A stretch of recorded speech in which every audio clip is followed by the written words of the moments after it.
আমি আপনি দেখেন আমার মাত্র 1 বছর আছে আর চাকরির বয়স, তাইলে আমরা অনেক শিক্ষক এভাবে মারা গেছে।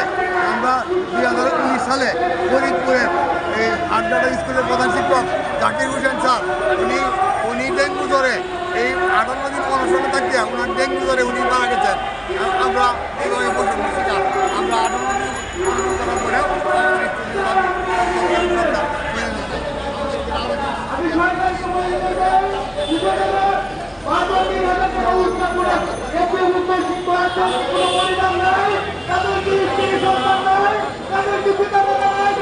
আমাদের তারা কিভাবে এই 3,000 টাকা দিয়ে ঈদ উদযাপন করবে? আজকে আমরা মাত্র 25 উৎসব বোনাস পাই।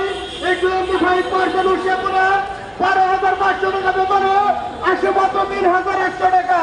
এই 3,000 টাকা দিয়ে কিভাবে একজন শিক্ষকের ঈদ উদযাপন করা সম্ভব আপনারা বলে যান।